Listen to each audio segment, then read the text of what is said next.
Hello, hello, hello, hello, and welcome to Mahala Monday. Thank you very much for joining us for a very, very exciting episode. First things you got to do, of course, is like and share this, and it's an interactive show. We welcome your comments, and we look forward to it because, baby, we're going to need you on this one. My name is Dougal, and as always, she's here. She adds the charm, she adds the wit, and all the things that is nice. That's Rhoda. Hello. Hello, Dougal. Welcome, everybody, to our evening show, and looking forward to this fabulous conversation because I think like everybody else out there, you've been hearing solar panels, you've been hearing load shedding, you've been hearing battery, inverters. Believe me, I don't know what is going on, but you know what? Today we're going to find out a little bit more. So I'm very excited about the show today. Yeah, no, we are excited about this one. So first month of the year pretty much done for 2023. It is our second episode, so small numbers, but big numbers when it comes to frustration, agony, annoyance. And this is not one of those where I'm going to bitch and moan about the government not doing certain things and parastatals dropping you here and there, but it is one about solutions because that is what we've been promising you. Now, you yourself might find yourself that you're getting your electricity via a certain way, then we would like to hear from you as well. If you've got questions relating to this, then hopefully our special guest will be able to answer. So as you know now, as Rhoda alluded to, that is the topic, in fact, that we are talking about today because it has become a buzzword. It has become a word where anything just this goes a little, then people just, you know, when you just hear that, then people, pluck suck, you know, it is absolutely bad. But the one thing that I've noticed, I must tell you this, and just before we get our guest on, I have noticed this in certain suburbs and businesses because you wonder like, oh, everybody's roofs are quite shiny. I thought to myself, yo, these people paint their roofs every day. And then you think, hey, the duck is not. No, it's panels, right? It's panels. And it's amazing how none of it reflect anywhere in your eyes, right? I was, It is totally amazing. Yeah, it is absolutely amazing. But you are seeing this. You are seeing this. And of course, given if you've got a business that needs electricity during the day, if you are a homeowner, you don't want that interrupted power supply the whole time. You want to live your life normal. Is there an option for you? Is there a route? Is there a costly one? Well, this is what we're going to find out, and please, you're going to have questions or comments about this. We look forward to that. Now, joining us this evening from IKON is David Bolton. He is the man who's going to answer the difficult questions, I suppose, but not entirely. But we look truly forward to talk to him. So, David, thank you so much for joining us. Welcome to Mahala Monday. Thanks for making time. And let me just say compliments for the year. And you're like the first guest we have on 2023. How are you, David? I'm very well, thank you. Well, Happy New Year to you. Yeah. Thank you. You know, and truly you are our first guest that we have. But David, quickly, so you are with IKON. And in a nutshell, quickly tell us what it is that you do. What does IKON do? Well, IKON Office Technologies is basically an office automation company. So we structured originally around office automation, photocopiers, printers. We then got involved with telecommunications. And lately, we've got involved with solar installations or solar energy, renewable energy. And it's taken off mainly through our sort of opportunity to finance these kind of things. Yeah, and obviously the need that things are kind of dire because everybody wants electricity. So that is it. So we're going to talk to you about this. And but I mean, obviously, load shedding, you know, I mean, it is a big thing not having. But quickly, give us a synopsis of what it entails for a residence or business to use solar as an energy supply or a source thereof or as a backup or whatever. How does it work?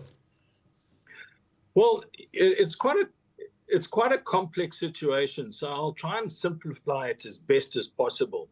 You know, the load shedding is not going to go away anytime soon. So what I can stress to the viewers is really try and keep as calm as possible, and let's try and find the solution.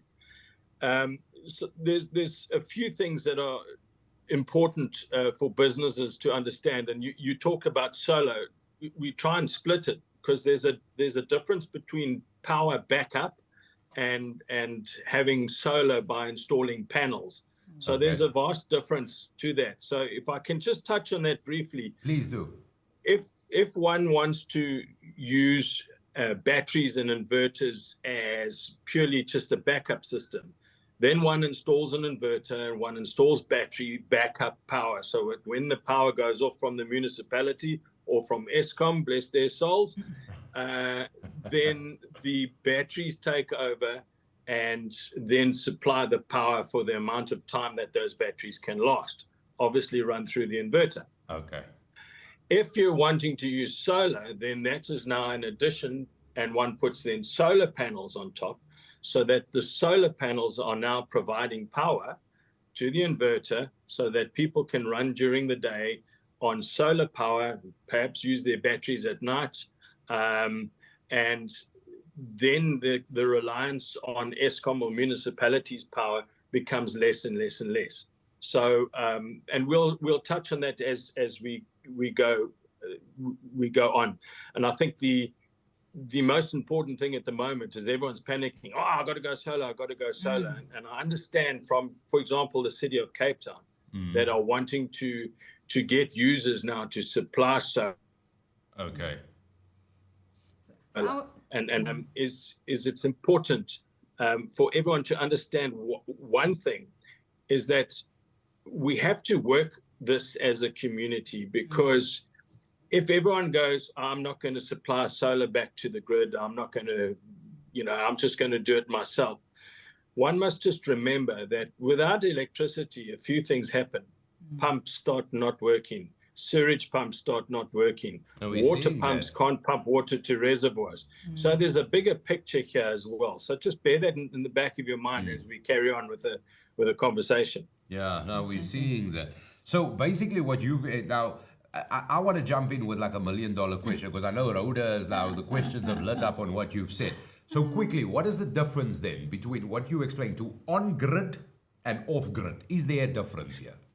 Because there is a difference. Because most people have reached a Gatfall level to exactly to what you've cautioned us about, what we're going to keep in our back mind. I'm one of them. I'm the captain of that club. So let me explain. You call it on grid. We would probably call it grid tied. So you get off grid and you get grid tied. So in a nutshell, if you're off grid, just think of yourself in the bundu. There's no power, and you have an inverter and some batteries, and you have a solar panel, and the panel's providing you power, and you have no reliance on any grid. You are totally off grid. If it rains for 32 days and you run out of battery power, then you're in trouble. Okay. Grid tied is something different. So grid tied then says you're linked to the grid, which would be either ESCOM or City of Cape Town grid, but you're linked to the electricity grid. And when you have solar panels, you are now providing power for yourself. You can run your house depending on the amount of panels and the size system that you have. And then you are able to, if you have excess energy from that, then you are able to return some power back into the grid. Okay. Obviously, there's checks and balances that go in there. So that's the difference between being totally off grid is as if there wasn't any municipal power. Yeah. Grid tied means that you are tied to that grid, and then one must be very careful that the instrumentation or the hardware that you get is then registered with the municipality, with the various authorities, so that at some stage, if they want to buy the electricity back from you, then some meter can be installed to actually read what is generated back. Yeah. All right. Okay, I've got a lot of questions, but Rhoda's got one for you, David. So I just want to just take a step back again. So you can basically go off grid as well and not put back then obviously as well, and just be solely totally on your own?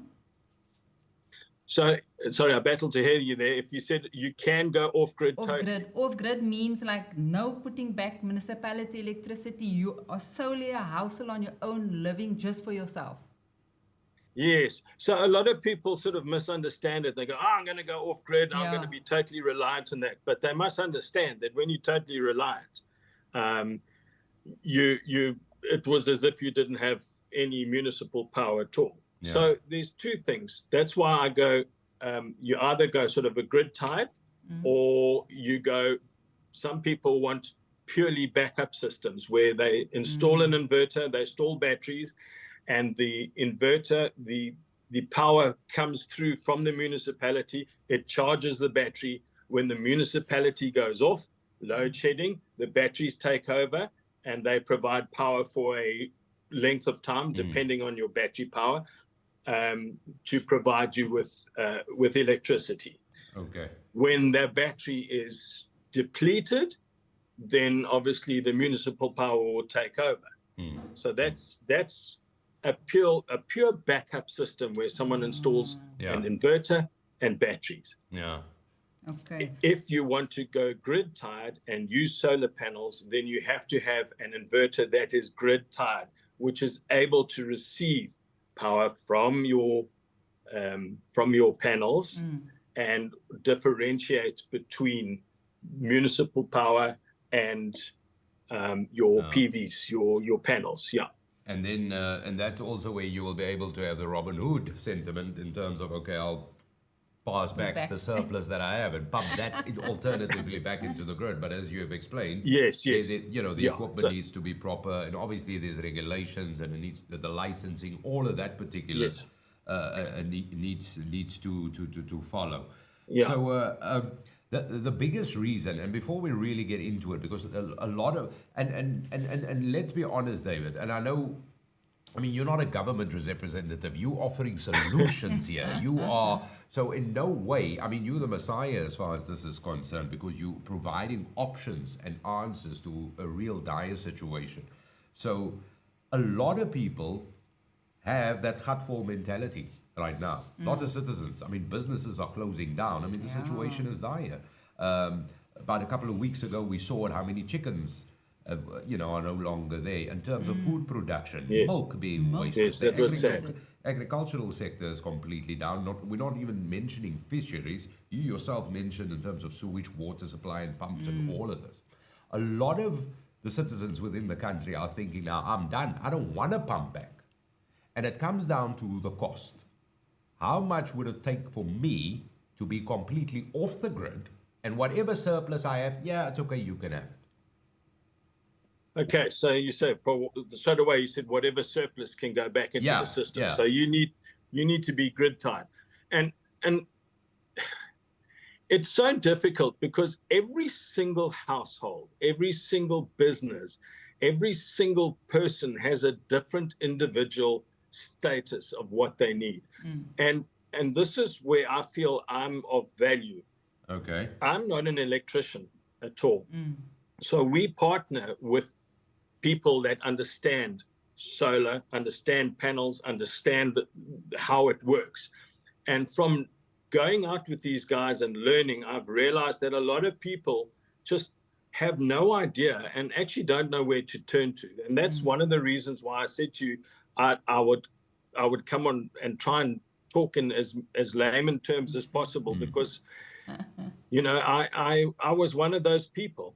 So you've got to, first thing is, as I said earlier, load shedding's not going to go away anytime soon. So you mentioned there's people, if I can say, gatfall. Yes, there are a lot. So either people can remain gatfall and do nothing about it, or they can try and do something about it. And it's those people that want to try and do something about it that need the information that I can then say, all right, let's assist. I'll give you an example. A person in a normal household, 3-bedroom household, 1 or 2 kids, now they are of the opinion we need to do something. I need backup power, and when the power's on, if I can have immediate saving on my electricity bill by going with panels, that's what I want to do. So my advice to that person or that family that's making those decisions is then to ask the question and understand and find somebody who's reputable, that's certified, that knows what they're doing, to come and explain to them what to do a site survey, to understand what appliances in their house use what amount of power, what amount of energy, and what appliances in their house are absolutely necessary and what can you get away with. That is fundamental to anybody to understand. Otherwise, you can land yourself in trouble and buy something that's too small or not powerful. And there is always a possibility to start small and to grow, to get to where you want to, totally off grid and 3,000 panels, etc., and be totally self-reliant. We get that, but it is expensive. We understand. So there is a way to start small and grow, as long as whatever you do when you start small is able to grow, so you're not wasting your money.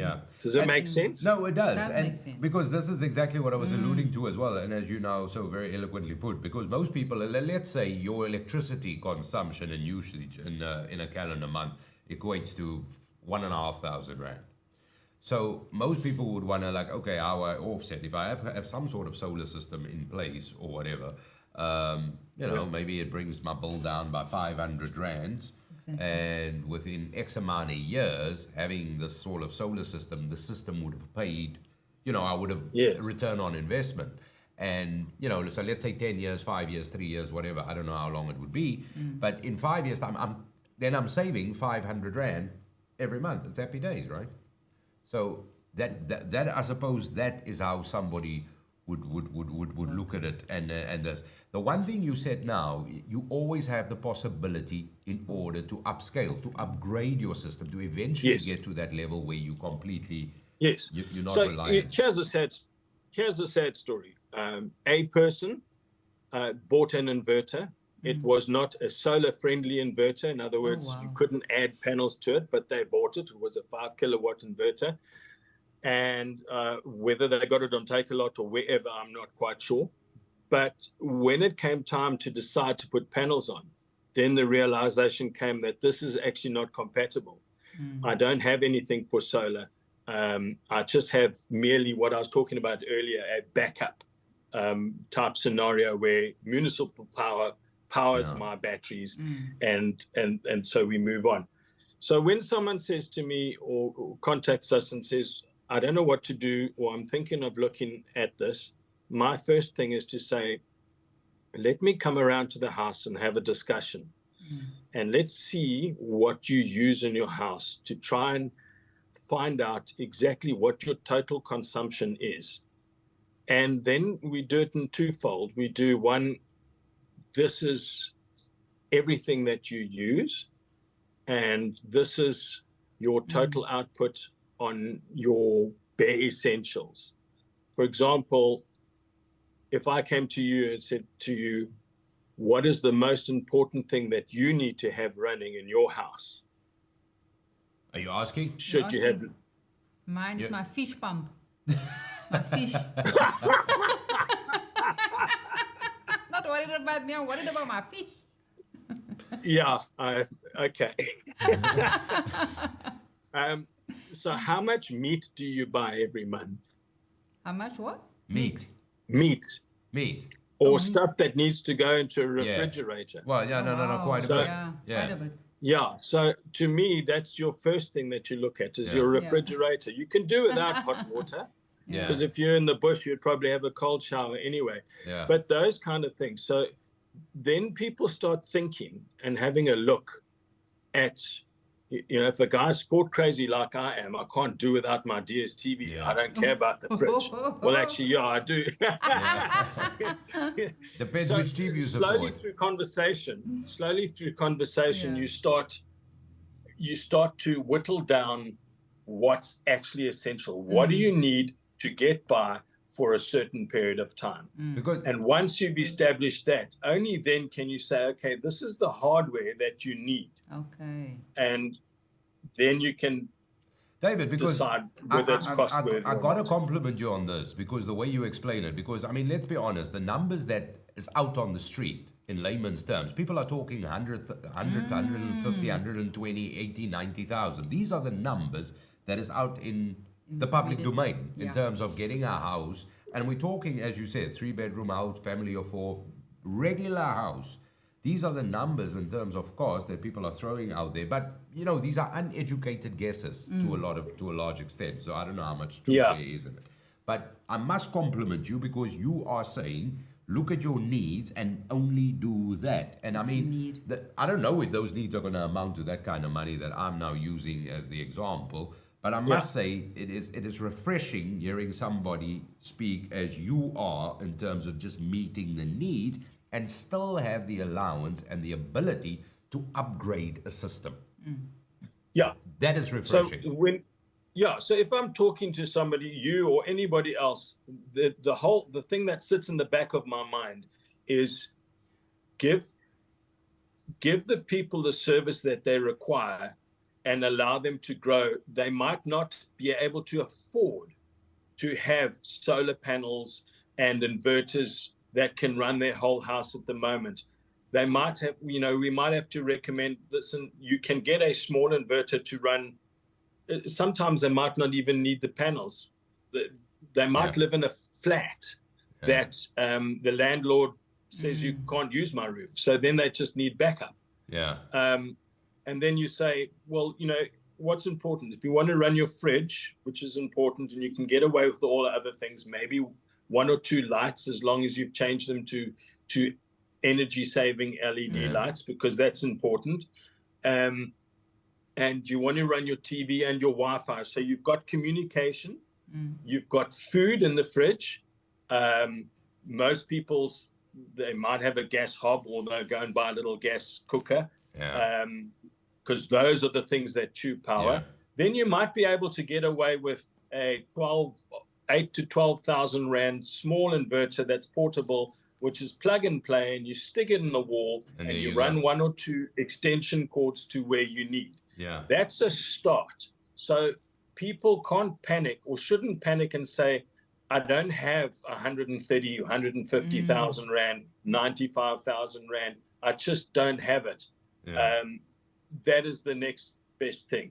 Sadly, the small little UPSs that you buy are just, can you hear me? No, 100%. Yes, David. Hello, David. Yeah, we can hear you.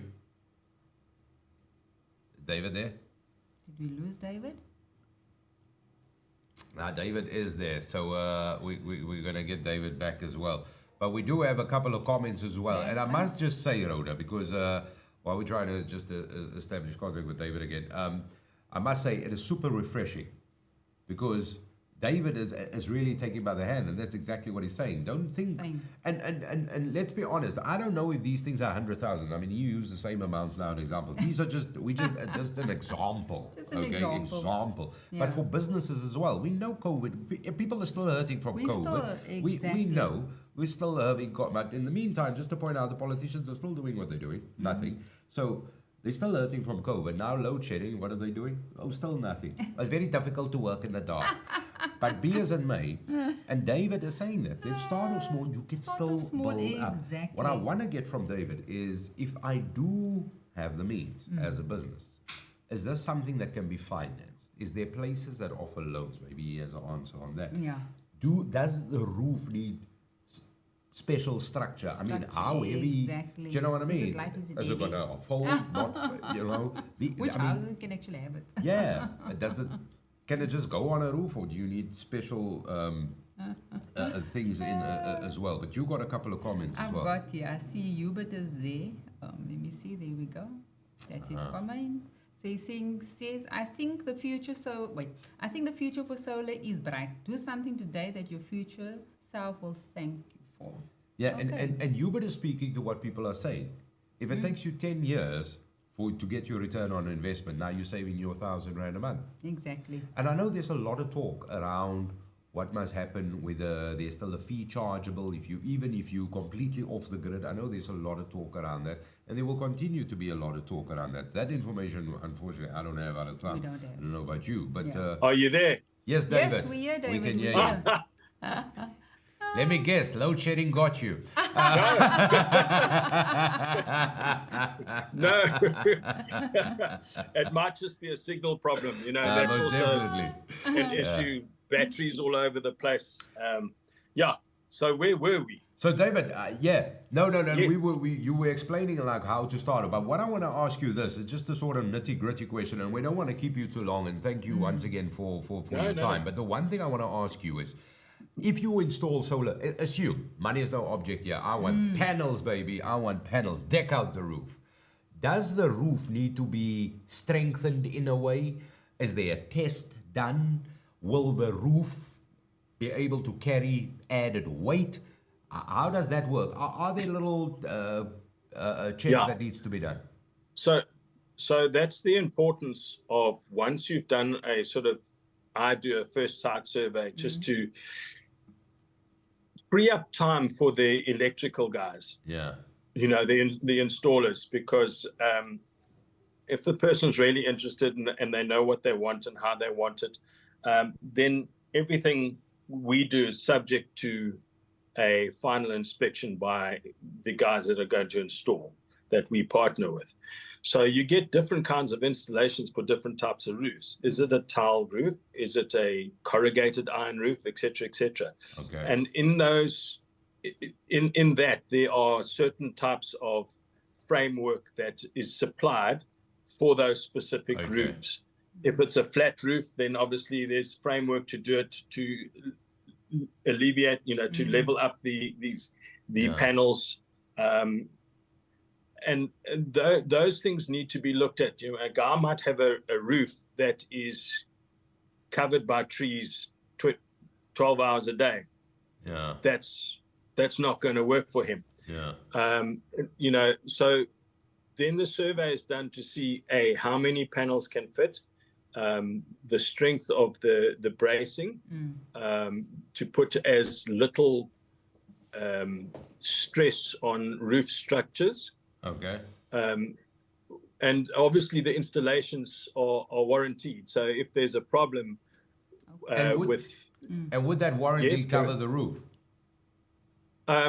It doesn't cover the roof. It covers the job done on the roof. In other words, if the guys are up there and they break a tile, they must replace it.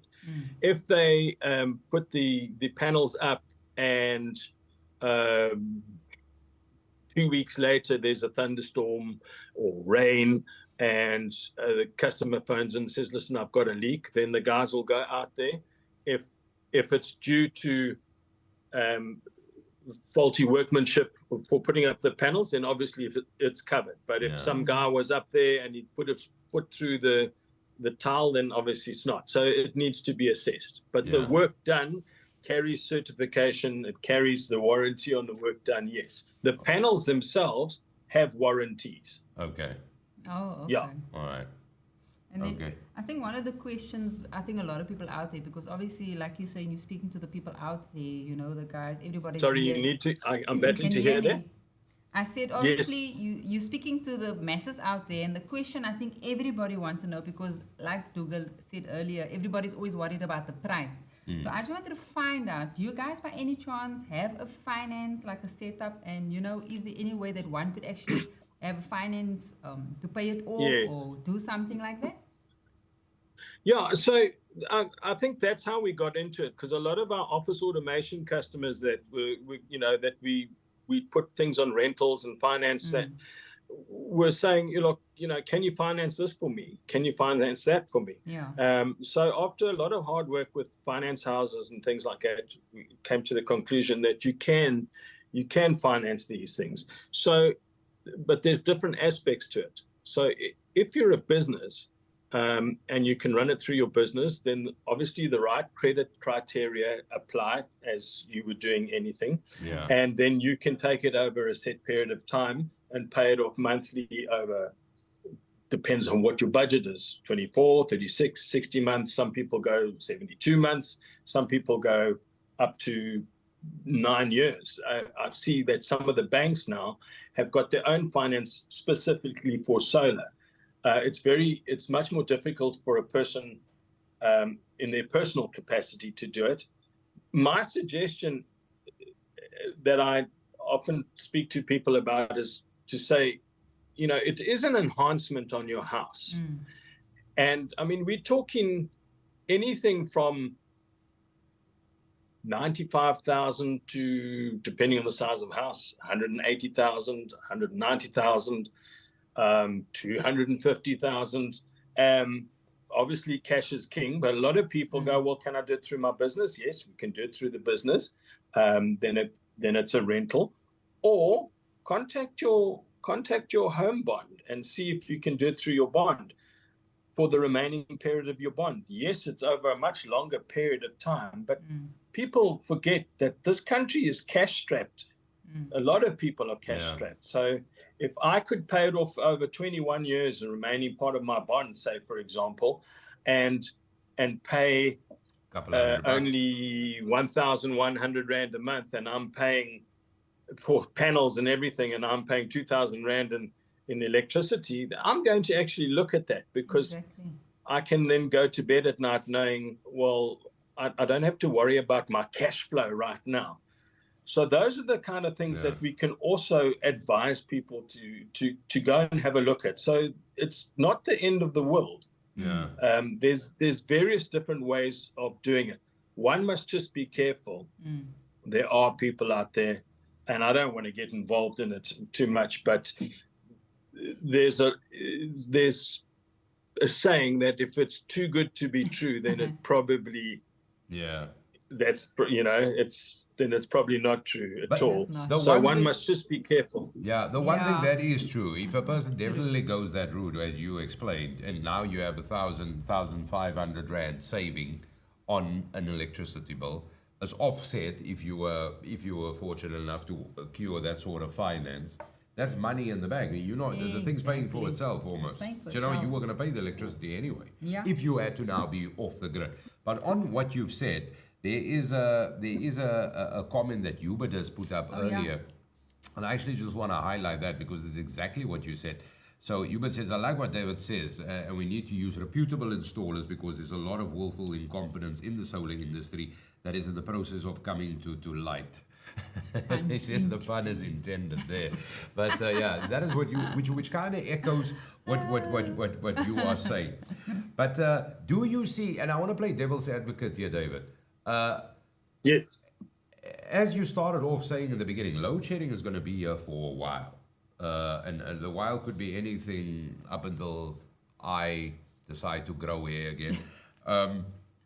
Will the cost of installing a form of renewable energy in the form of solar, will that calm down? Because as we all know, we're all cash strapped, and normally prices are dictated by supply and demand.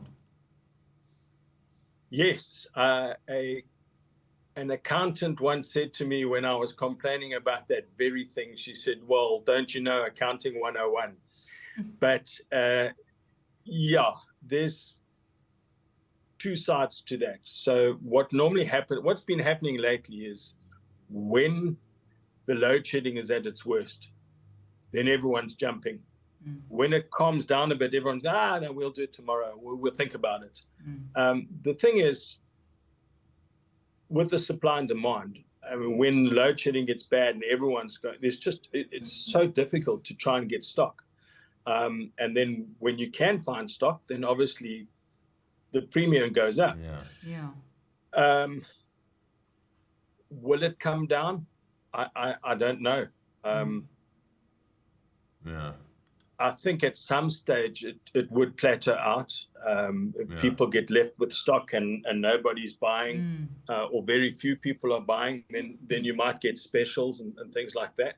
So that's important for the viewers, is just don't panic. Just get someone in that can explain to you nicely in layman terms what you're getting yourselves into, and make sure that the installer that you use is a registered installer.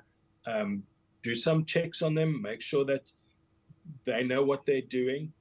um, I think this is a big don't for me. Don't go and buy your own inverter and your own batteries because your neighbor got a 5 kilowatt battery and a 5.1 kilowatt hour, a 5 kilowatt inverter and a 5.1 kilowatt hour battery, and their house is similar to mine, so I'm going to go and buy it, and then ask someone to come and install it. Because if something goes wrong, and things can go wrong, then the installer is going to say, well, that's actually not my problem. Exactly. You bought the stuff, so it's your baby to go and fight with whoever you got it from. And that does happen. So and the installers that we partner with, we let them use the equipment that they know works. And that's so important. And obviously with this whole industry and the whole setup, I mean, the whole scenario is in its infancy. You know, nobody knows. There aren't that many consumers who are so educated. I mean, obviously, as you said, the interest in this has spiked quite a bit, and it has heightened. But I want to ask you something though, because also one of the myth things that if you have the batteries for solar, so you have the panels, you have the inverter, and then you store it when obviously the sun goes down. It's stored into your little batteries, and I've heard somebody say to me the other day, there's a liquid battery and then, lithium, I remember hearing that. But apparently the battery only lasts half a dozen years, 5, 6, 7, maybe a bit longer, who knows. And then replacing those batteries is a huge cost. Basically, you're starting off with scratch again. Is that the case? Yes. So now you're talking about different kinds of batteries. So let's just talk batteries for a minute. So a lot of people, some people will use what they call gel deep cycle batteries, which have a shorter lifespan than your lithium ion batteries, which cost a lot. But a lithium ion battery, say for example, will give you what they call 6,000 cycles, which basically means that battery could last you close to 10 years, perhaps even 15 years, depending on your usage. Because whereas a gel battery, which I'll give you an idea, a gel battery probably cost you in the region of between 3 and 5 grand between different brands in that. Whereas a lithium ion battery would cost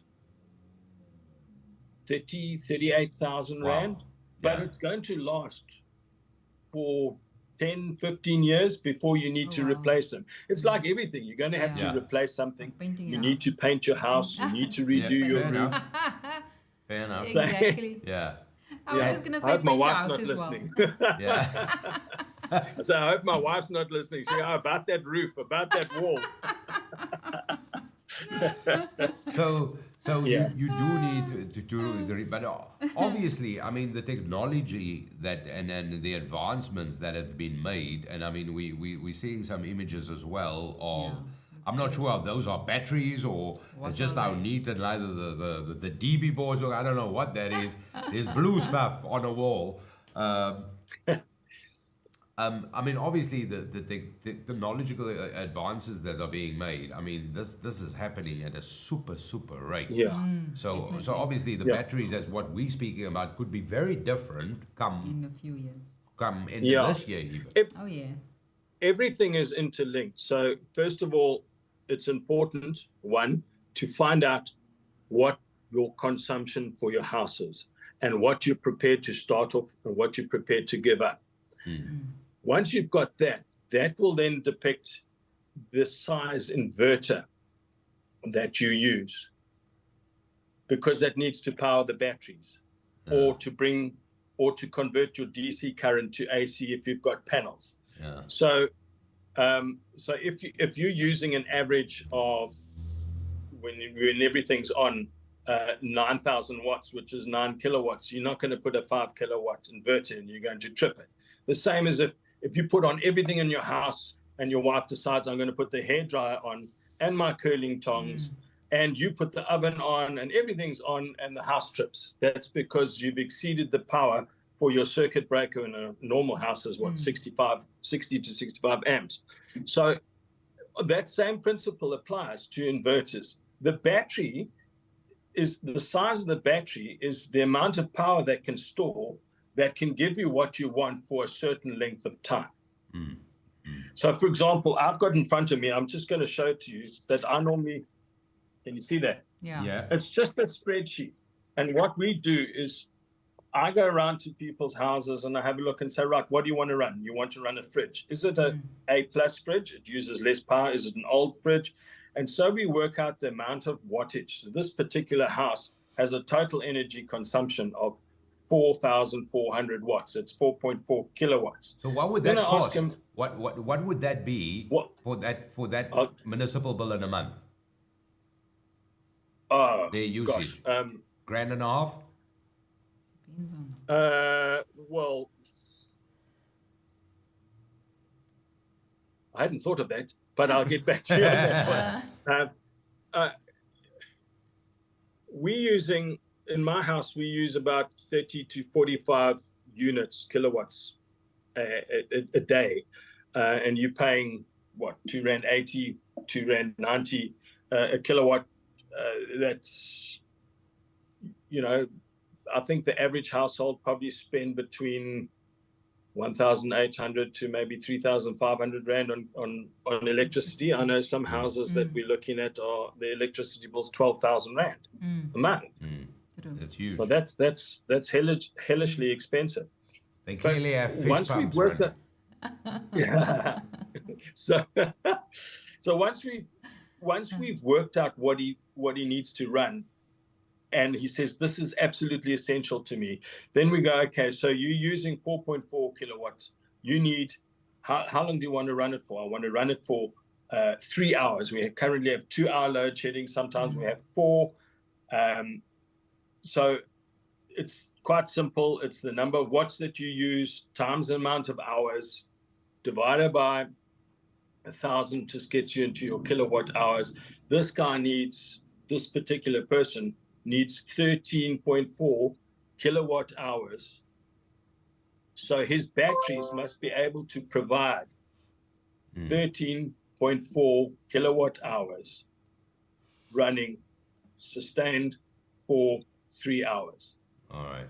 So then you can work out, okay, mate, you need 3 batteries, or you need 1 big battery. Sometimes 3 small batteries are more cost effective than 1 big battery. So the whole thing really depends on what you find out in the beginning. How much power are you using?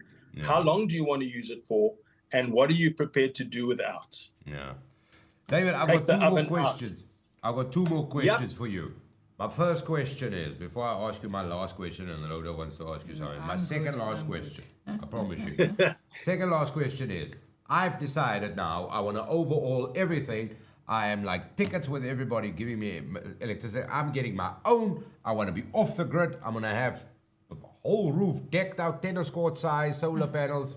Let's say 15 solar panels. I don't know how many it is. And that's 3 batteries, as you said, and all the equipment. How long does it take to install if the guys start working at 9 in the morning? Is it a 1-day job? Is it a 3-week job? What are we looking at? Before I actually have my own electricity. Look, if it's an easy installation, I mean, straightforward, with no need to dig a trench here or drill through 300 walls or something like that, then a day, 2 days tops. Oh, okay. Yeah. It's not the same as building a house. Yeah. Fair enough. Okay. And then my second question, how do people get in touch with you? Sorry, that's why it's important to do a site visit, because otherwise you waste the electrician time. He arrives there and he finds he has to walk down 3 flights of stairs and drill through the ceiling and do this and that trunking. And that's when you start getting shortcuts and things get messy. So, we'll never go out or do a quote without actually seeing the site and what's needed. Okay. All right, and then I want your contact details, but before you give that, Rhoda, that was my final question. I had no questions. I'm questioned out. I got all my information. How do people get in touch with you, David? I just need my She wants to know about the curling tongs, I bet you. David, no, David. I'm still with my fish, David. Yes. How do people get in touch with you, David? Okay, so you can get in touch with me on WhatsApp. on the 084 588 0133. Just leave a message. Just leave a message. Let me contact you. Or you can send me an email at david@ikonoffice.co.za, and that's icon with a K. Okay. Yeah. David at ikonoffice.co.za. That's correct, yes. Yeah. Excellent. And your cell number 084 588 0133. And people can just send Yes, you that is correct. Perfect. David, thank you so much for coming on to Mahala Monday and sort of getting us out of the starting blocks. We're explaining it's almost like a guide how to ask the questions to go. Because, I mean, people are thumbling here in the dark. Nobody knows. This is all new. It's all new. You know, this is all No, new. it's a good chat, and I think as long as people can listen to some advice and make an informed decision. Exactly. If they can do that, whether they go with us or not, that's immaterial. Then at least we have contributed to giving people informed decisions. And we go by, I go by that motto that I always say when I'm talking about this, is that advice is free, but mistakes are costly. I try and help people not make the mistake. And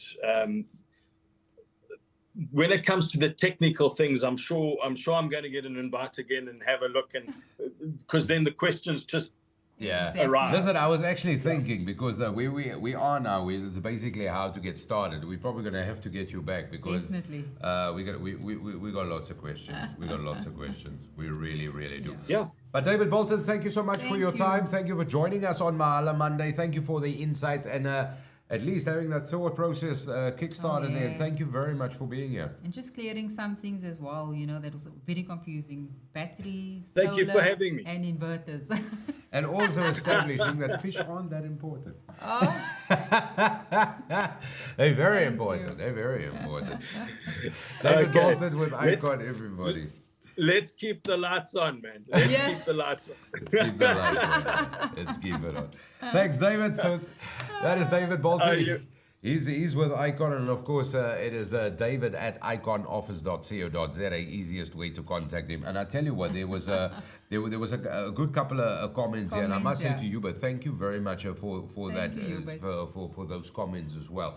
But and I think what David really established is like the how to start situation, the conversation people will have within their homes. Exactly. Businesses would be starting to have that conversation. It's already happening, Dougal, and I'm finding that when I get together with family or friends or work, working, the conversation's happening. And the confusion out there, and that's why I'm so happy we had the show, because I'm telling you, just listening to him, I know a lot more now. I know so much more. I'm more informed right now. And you know what? Like he says, you need to listen and speak to the experts. Get advice from the experts. Exactly, and this is what it's about. But also, because of those numbers that we just, as laymen, throw around, because this is, like you said, 100K, 150, with those kind of figures, and this is why false news is never good. With those kind of figures, a lot of people, to put it plainly, your plak suck. Which means you hear that kind of number and you're like, nah, it's okay. Do you know what I mean? Exactly. But, like he said, start off small. Yes. Do you know what I mean? Something you can afford. You can upscale. You can upscale. Yeah. And this is a serious thing for me, because I told you within the next few months I have my own electricity. I'm done. I'm done. I don't care what happens. Oh, that was a lovely show. Sorry for you. I actually just want to read Hubert's comment quickly, and it was quite funny because just looking at it, he says, "The great show, guys. Thanks for lighting up our lives. Can I get a what?" What? Lovely, Hubert. Nice play on words there. Thanks for all those comments. Well, you know what? We hope you found this insightful. But before we go, taking out of the show was, as David said, get the right people in. Go ask the questions. Go check them out. Easy. IKON, AKON. Go check it out. And then definitely send him an email, David at ikonoffice.co.za. Definitely drop him an email. Go check it out. Go get your research done. See what are the things that you want to have on 24/7.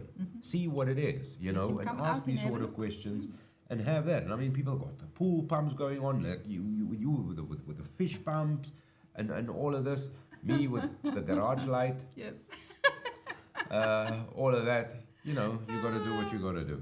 You got to do what you got to That was a do. lovely show. Rhoda, thank you so Yes, much. Thank you, Dougal. Thank you so much, And don't as forget, always. guys, you need to subscribe and hit that bell and share.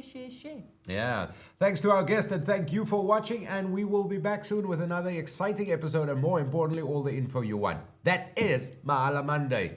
Thanks for watching, friends. Until next time. Bye.